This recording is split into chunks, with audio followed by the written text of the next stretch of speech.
On an afternoon in November 2007, a corporate jet waited in a hangar at Salt Lake International Airport. Its 4 passengers, scientists and executives from a global pharmaceutical company, were locked in negotiations with 3 men in a nearby building. They started getting on the phone about noon back east, and they kept doing that, and about 2 o'clock they walked in the room and said, okay, we're convinced you've got something here, and it's significant enough that we will write you a check big enough that you won't want to talk to anybody else. We said, we'll call you tomorrow. And we immediately adjourned into our conference room again to discuss the offer that they'd put on the table. How these men came together and the decision they made that day is the story of ASEA's Genesis.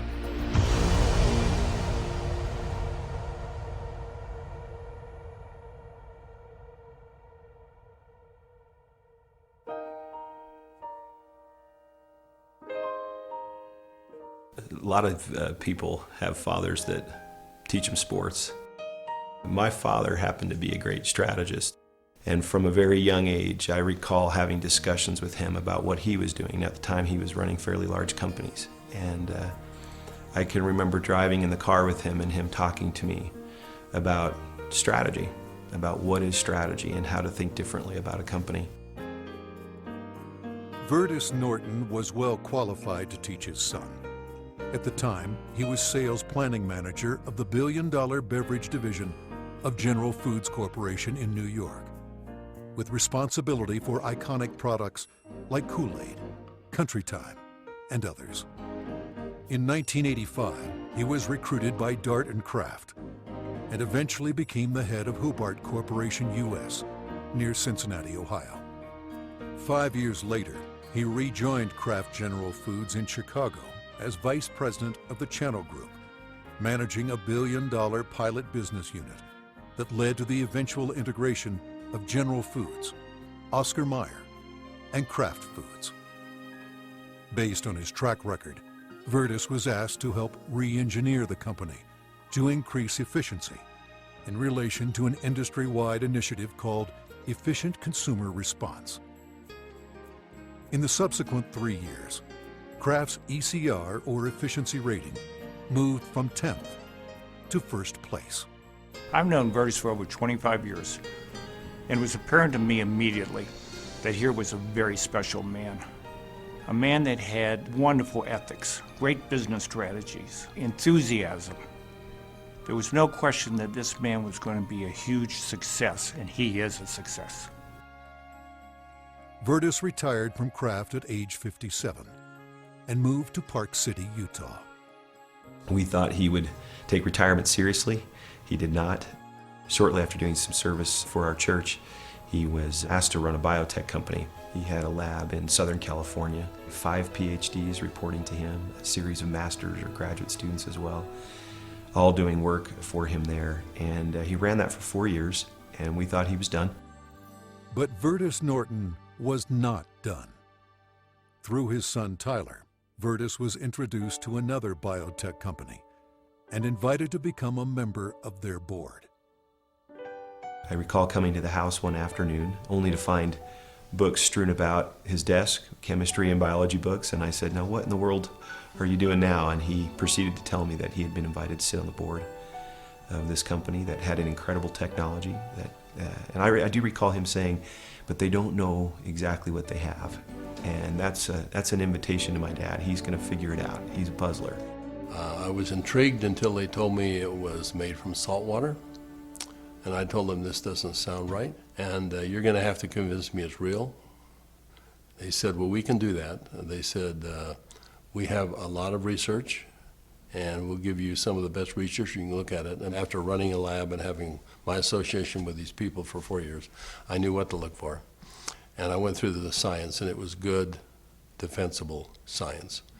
Then they gave me a list of people to call, and I was calling Harvard, UCLA, University of Washington, University of Indiana, major labs across the United States, and everyone I talked to raved about the product, the way the company was intending for it to be used, And also they raved about the fact that you could drink this product and get a benefit from it. At the time, the product could only be produced in limited quantities through small devices. Highly unstable, it had to be used within minutes of production. But seeing the strength of the product, Virtus agreed to join the board of directors. As soon as I did that, they said, we're going to give you one of these devices to put in your house. We'd like you to become familiar with it. I started drinking the product that was made in this device, and my thinking cleared up. I had more energy. I felt better than I had for years. And now, keep in mind, I was in my 60s at that time. And I thought, holy cow, what is this? So I went to the first board meeting and found out that they were flat out of money. They were $1 million in debt. We said, let's see if we can help them find money. We tried for about 90 days, could not. Eventually, the company folded, and they actually merged it with another company, an energy company. And when that happened, that company started selling off assets. Meanwhile, a family in New Hampshire was embarking on a major change. Jim Pack had been a highly successful consultant in the telecommunications industry. His son, Joe, had secured a position on the United States ski team.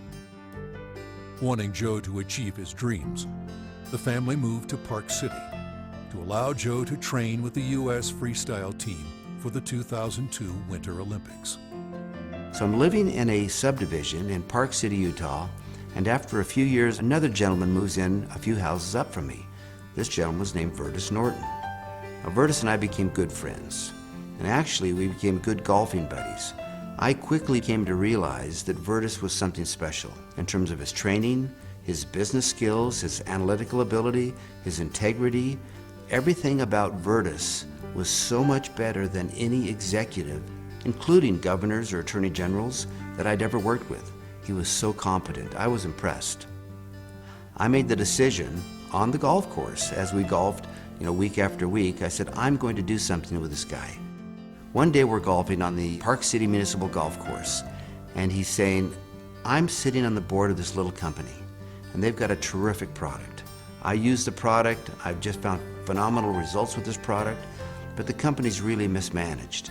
He said, the product is so good that I'm going to put together an investment company and acquire this product. And he pulled the golf cart over on the fairway and reached in his back pocket and pulled out a folded check, business check, that was blank.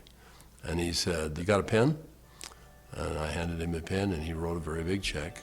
And he said, let's go do this together. And I said, are you crazy? You don't even know what it is. And I said, Virtus, that's true, but I know everything about you. I knew you've done your due diligence. If you're to the point where you want to form an investment company to acquire this technology, I want to be part of it. Let's do it together. And that was the start in the formation of ASEA. Of anybody that I've known, my favorite person is Jim Pack. I don't think just because he's brilliant. I think it's because he has drive and he engenders trust and confidence. And so we started down the road together, and over the course of a year, we discovered what the product was and why it worked. We developed what's called the mechanism of action.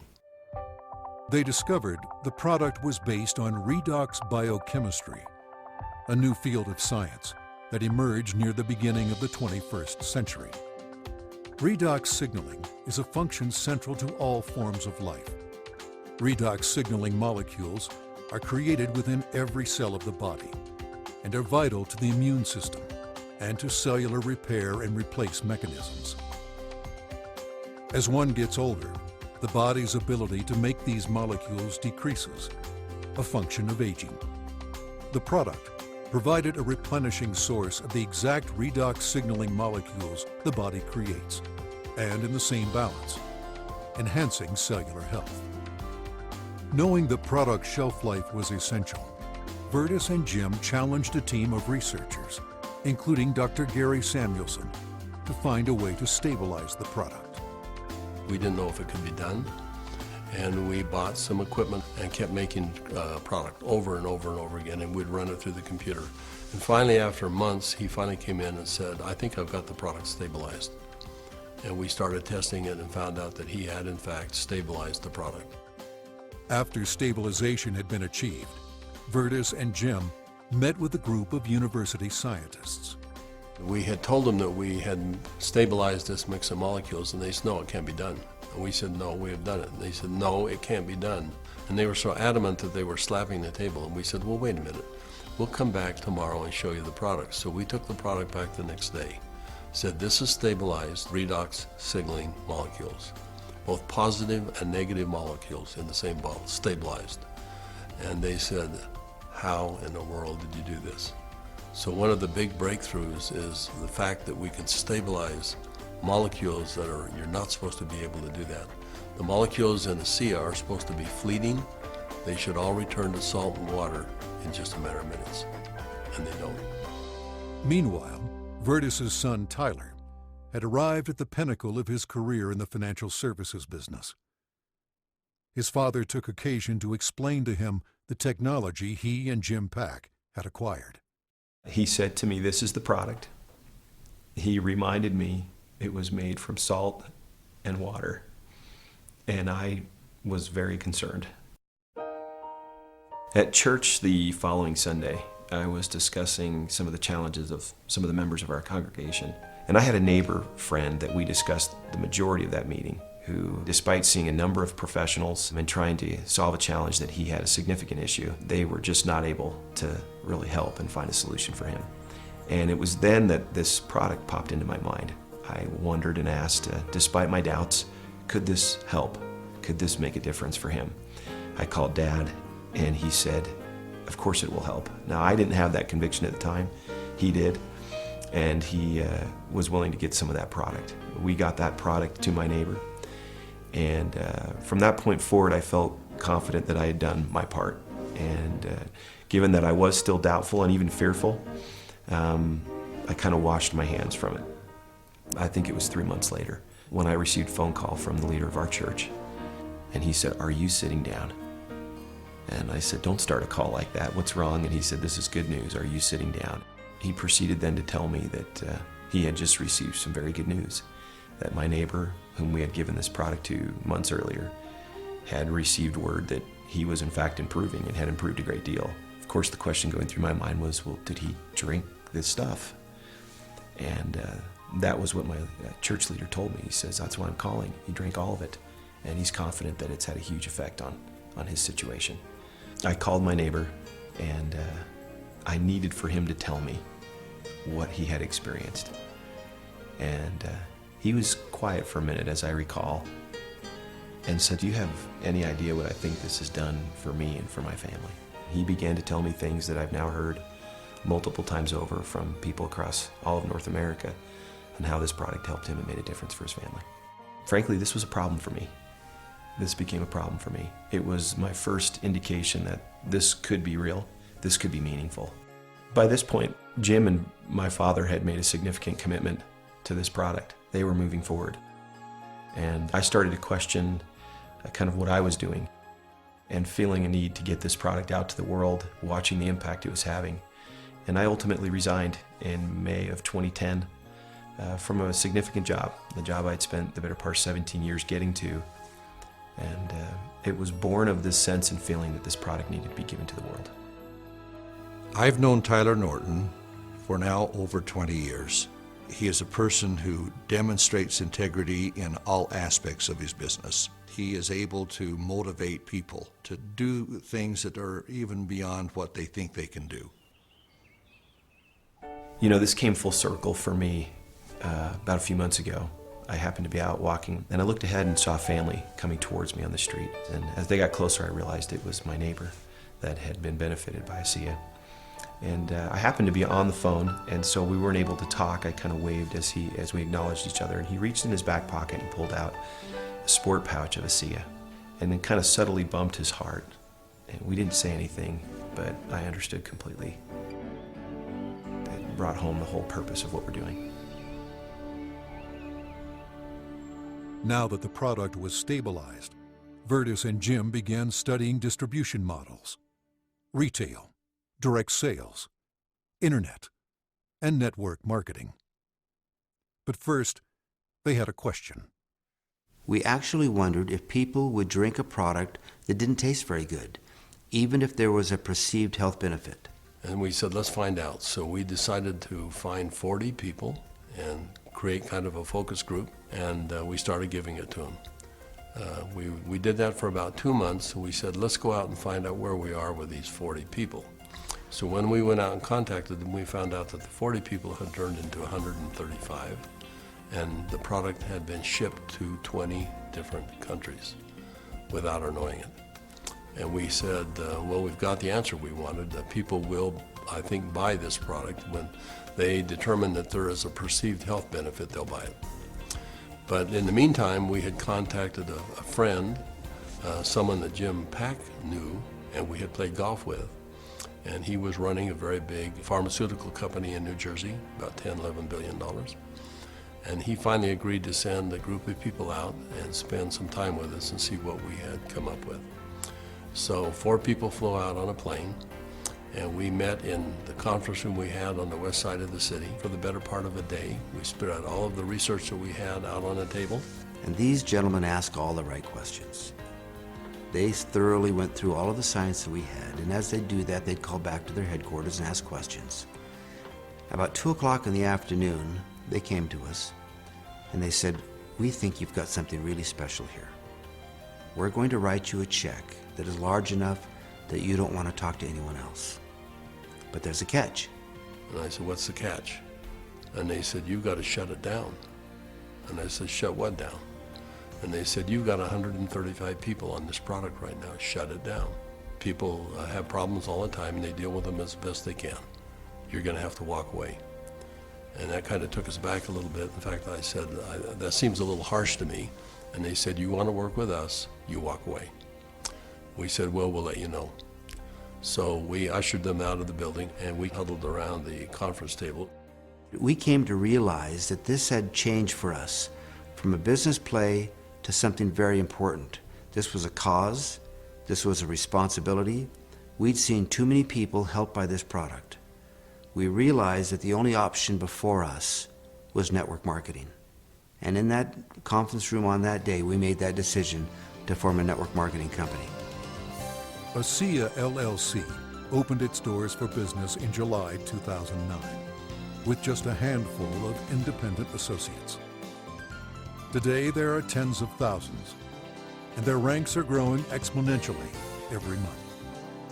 In 2012, the company announced its entry into Europe, the first of many international steps to come. Every company has a vision, but for Vertus and I, our vision is just a little bit different given our age. This is not about making $1 million. This is about changing 1 million lives. One of my fondest memories is of a ASEA meeting that we held in Lexington, Kentucky. We had a huge group of people that came, very impressive group, and a lot of people coming up talking about what ASEA had done for them personally. But at the end of the meeting, they invited me to come up and gave me a small treasure chest. Wasn't very big, but as you open up the treasure chest, it's filled with letters of gratitude and thanks. It meant a great deal to me. So we came back to Salt Lake City, and I asked our people to go out and find a treasure chest, which we have done, and we have it in the office, and we continue to add letters to it. I have the privilege of going around the country and talking to people about this product. And it's not uncommon at the end of a meeting to have a group of people line up and want to tell me, and really thank me, but more thank my dad and Jim for what they've done.